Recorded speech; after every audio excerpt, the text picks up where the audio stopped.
Calvário de Libertação, quarta parte, capítulo 5, Calvário acima. No dia da viagem, possivelmente pelas emoções novas que o evento ensejava, Roberto Domênico não se encontrou em boa disposição psíquica. Foi acometido pelo mutismo em que se refugiava, numa atitude de fuga da realidade, como se a temesse após os graves tormentos padecidos. Apesar disso, o psiquiatra instou para que a viagem tivesse curso. Ele pareceu não reconhecer a esposa nem o irmão, aliando-se dos acontecimentos, embora sem reagir a eles. A viagem transcorreu silenciosa, exceto pela bulha das crianças, que, não obstante recomendadas para que não inquietassem o pai com perguntas descabidas, já que este ainda não havia recobrado a saúde totalmente, nem por isso deixaram de abordá-lo. No momento lhe apontavam a paisagem contrastante na variação dos tons de verdes. Ora lhe propunham inquirições. Fosse como fosse, o genitor, sacudido pelo interesse dos dois jovens, rompeu a couraça em que se encarcerava e passou a participar da jornada para a gáudio de todos. Dona Maria Leonor, acostumada aos demorados solilóquios da oração, havia permanecido em prece, enquanto André, mesmo sem trair uma atitude antipática, demorava-se retraído, discreto. O lar modesto e agradável recebeu os viajantes, enquanto a anfitrioa lhe dava alguma ordem, auxiliada por Almiro, e preparava um ligeiro repasto. Os irmãos, após as vicissitudes, não tinham uma boa disposição para o diálogo.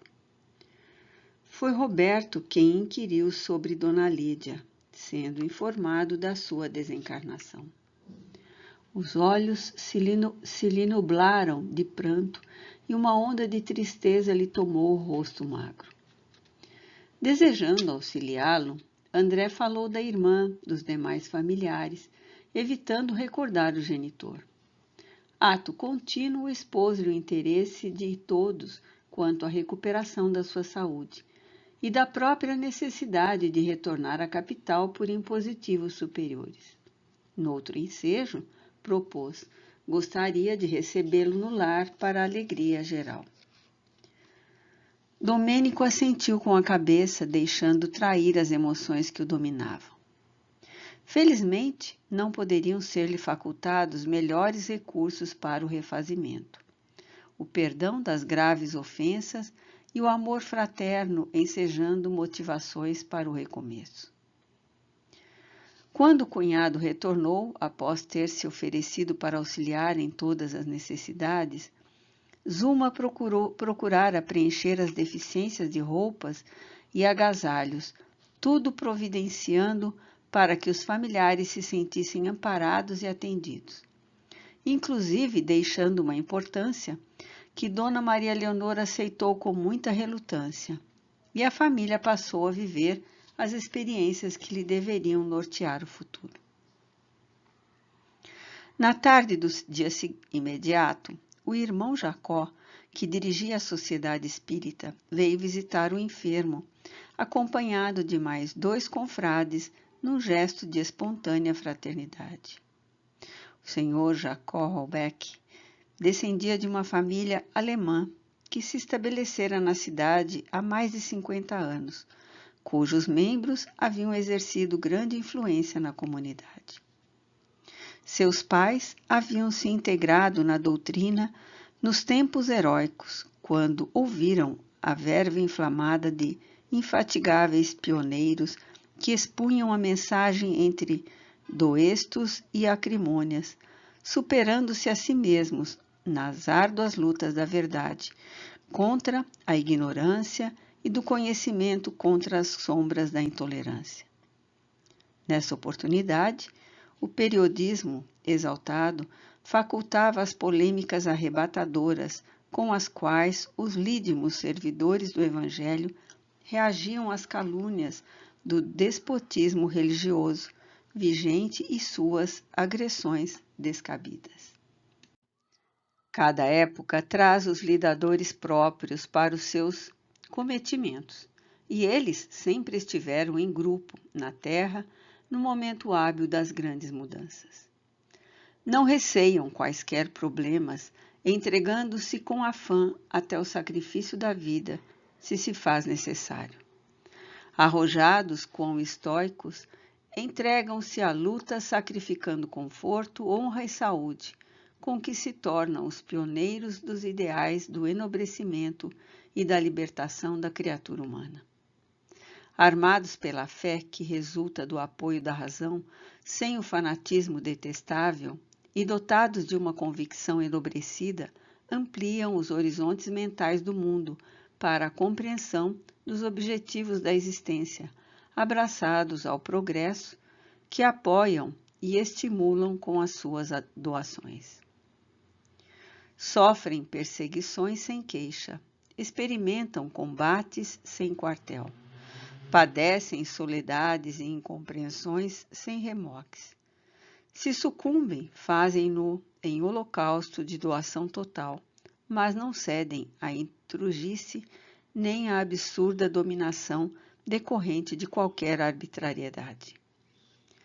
Porta-vozes dos veros ideais são a ideia do bem e do progresso, humanizada nas suas carnes e alma.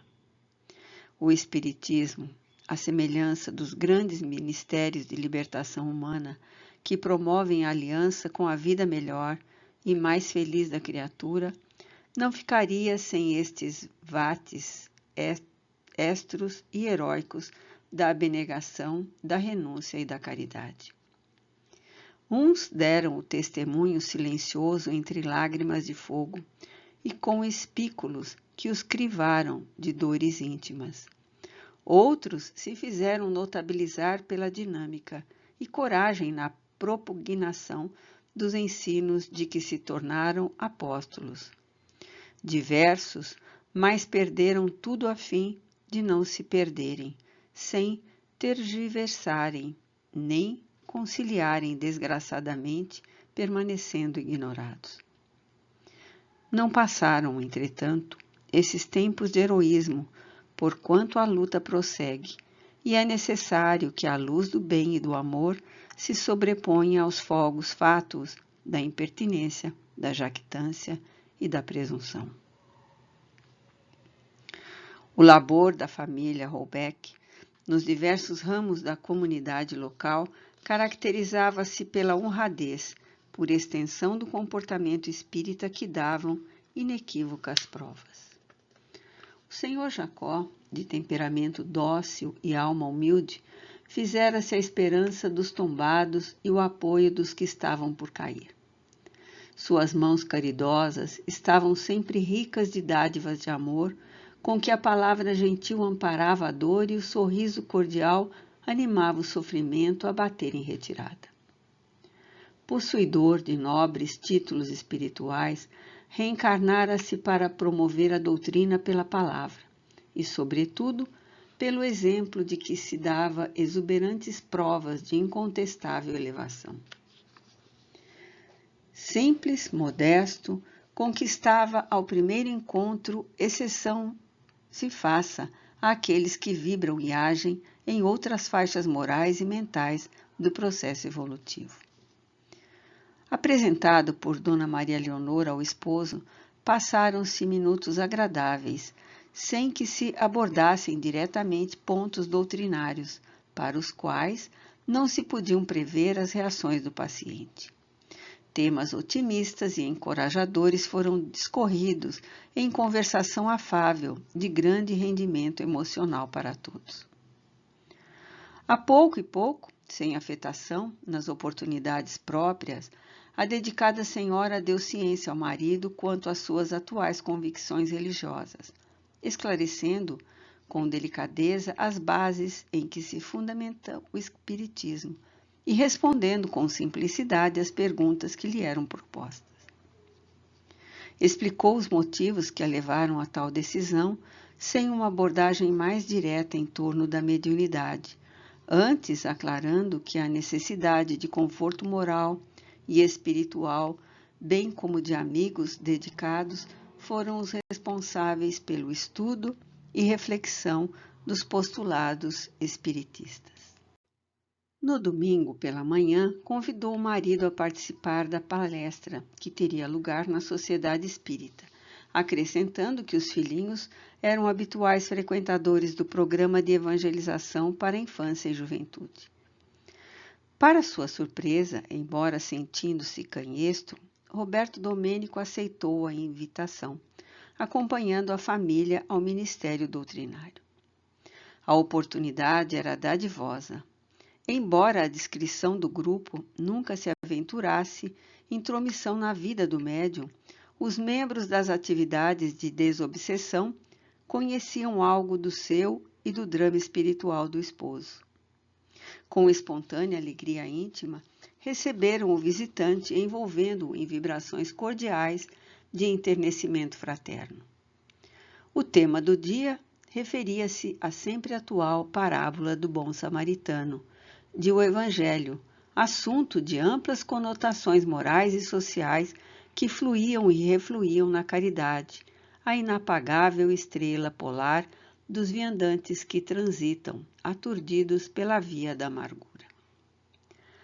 Após a leitura do texto, como era de hábito na casa, o irmão Jacó, visivelmente inspirado, entreteceu considerações muito felizes que pareciam dosadas para o convidado matoso.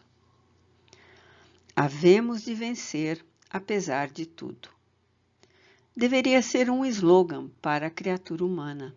Quando alguém se resolve pelo triunfo, as dificuldades constituem-lhe emulação de que se deve utilizar para avançar. Incompreensões, problemas são fenômenos naturais na marcha de quem aspira pela paz e objetiva a felicidade em qualquer tentame. O homem é a luta que trava para afirmação e triunfo.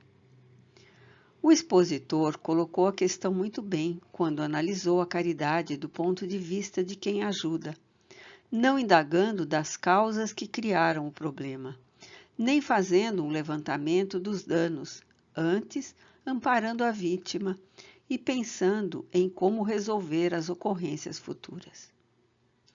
Por sua vez, o homem pilhado não se detém a relatar o insucesso, a considerar lamentosamente a desgraça.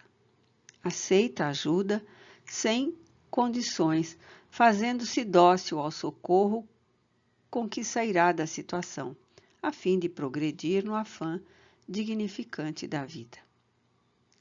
Muito importante que os pruridos de escrúpulos posteriores, portanto inoportunos, não encontrem acesso nas mentes que despertam para o reajustamento, a reabilitação. O compromisso com a vida é o esforço empreendido pelo alcançar dos resultados positivos.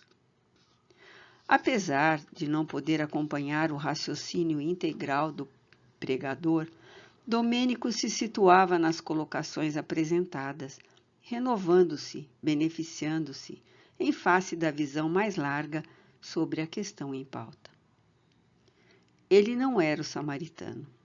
De alguma forma, sentia-se o salteador, como de fato, muito embora a ausência de acrimônia contra o bandido fosse uma ensancha para a sua reabilitação.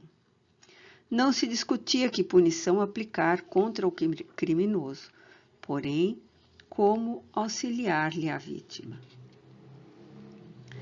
Tentando uma reflexão mais acurada, desacostumado a raciocinar certo, sem lográ-lo, adveio-lhe a ideia, naquele salão modesto e sem atavios, onde se respirava o fluido da fé, de orar, de entregar-se a Deus.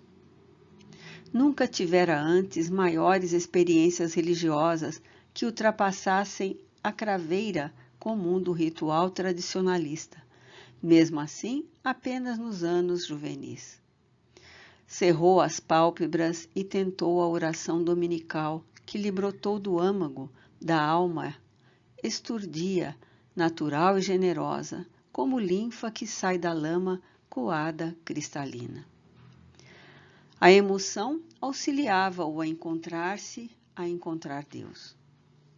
Nesse íntere, porque se elevasse em pensamento, sua genitora e seus amigos espirituais acorreram pressurosos, inspirando-o e desenovelando dos fluidos densos de que ainda se encontrava imantado, mentalmente intoxicado. Num lampejo poderoso, a memória despertou e ele recordou-se da cena do crime. Foi sacudido pelo choque, qual se um projétil alcançara certeiro. Quis gritar, no entanto a voz se deteve reclusa. Tremeu, acometido por forte mal-estar que o atordoava, sentindo-se execrável, odiento. A esposa, que o seguia com discrição, segurou-lhe a destra, infundindo-lhe ânimo e apoiando-o. Ele voltou-se e defrontou-lhe o rosto sereno, onde a ternura vicejava e a bondade falava sem palavras. Enquanto isso, energias bem aplicadas pelos benfeitores espirituais invadiam-no, acalmando-o, mantendo-lhe o equilíbrio. Terminados os comentários evangélicos e encerrada a reunião, diversos companheiros vieram saudar a devotada trabalhadora e conhecer-lhe o esposo. Nenhum alarde, curiosidade nenhuma. Na casa espírita deve reinar sempre o espírito cristão, disposto a ajudar. O problema das almas pertencem-lhes, não merecendo a exibição nem o comentário vão do próximo, destituído de significação útil. Domênico estava abalado emocionalmente. Como as saudações fossem breves e a esse tempo as crianças já houvessem concluído seu mistério, a família retornou ao lar. Conquanto não estivesse em pauta a abordagem dos dramas passados, o paciente, muito sofrido, perguntou à esposa: "Como enfermei? Poderia dizer-me?" Sem fugir ao momento, ela respondeu: "Ignoro. Quando fui notificada, você já se encontrava doente." "Que aconteceu a papai?" "Morreu." "Sabe-se como ocorreu a sua morte?" "Não exatamente. As autoridades policiais creem que ele foi vítima de alguém que o roubou." "E o criminoso não foi justiçado?" "Não se sabe como aconteceu a desdita. Portanto, não foi identificado o assaltante."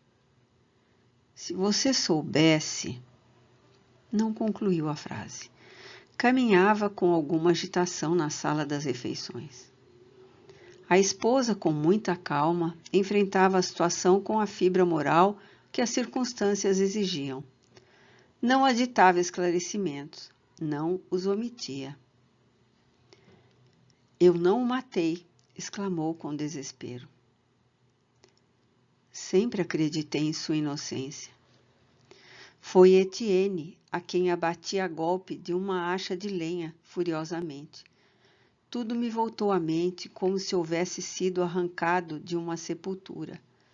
Quis evitar o crime e fiz-me homicida. Que horror!" "Não se atormente, Domênico. Haja o que tenha havido. Os largos anos de hospital funcionaram como seu resgate pela morte involuntária do seu amigo. Confie em Deus. Agora tudo está bem e volverá à normalidade. Louvemos a Deus pela felicidade de você não haver ferido seu pai." "Nunca o faria." Deixando extravasar toda a dor que o fulminava, Roberto Domênico narrou à esposa os antecedentes do crime e a sua execução. O móvel da invasão noturna na serraria e madeireira era apenas roubo, mas o Assecla pensava diversamente. Como já do conhecimento do leitor e de todos os detalhes foram expostos com ungido arrependimento, já que a espontânea confissão de culpa desalgema a alma de mais complexas desditas, rogando à esposa perdão e ajuda. Banhado pelo suor e pelo pranto, ele atingiu o momento da loucura quando investiu contra Etienne e explicou que mergulhara num estranho mundo de alucinação e dores em que pesadelos infernais tomaram conta da sua mente. A esposa o fez sentar-se e o impediu que derrapasse pela autoexprobação e lamentos inoportunos, acalmando-o com palavras de fé e consolo. Agradeçamos a Deus este momento de vida e de amor. Felizes somos quando despertamos para a realidade dos deveres e nos damos conta dos compromissos e realidades assumidos que nos cumpre regularizar. Sempre soube intimamente que algo muito grave motivara as mortes e também que você era mais uma vítima das circunstâncias. Orei muito, rogando a Jesus a sua paz, a sua saúde e, consequentemente, a revelação dos insucessos naquela noite fatal acontecidos. Silenciou emocionada, acariciando as mãos do esposo infeliz. Depois adiou. O que nos importa agora é o futuro. Deus o proverá. Quando lhe parecer próprio, você narrará ao médico o que ora me diz, a fim de que ele, informado, possa melhor ajudar-nos na conjuntura difícil. Sempre contaremos com o apoio de Deus e dos bons espíritos que velam por nós. Estou segura de que já estamos sendo agraciados por eles, esses anjos tutelares da humanidade, que tudo empenham pelo progresso e felicidade das suas criaturas. Roberto Domênico saía das trevas da loucura e da amnésia para as recuperações. Calvário acima, na direção da paisagem de luz e paz.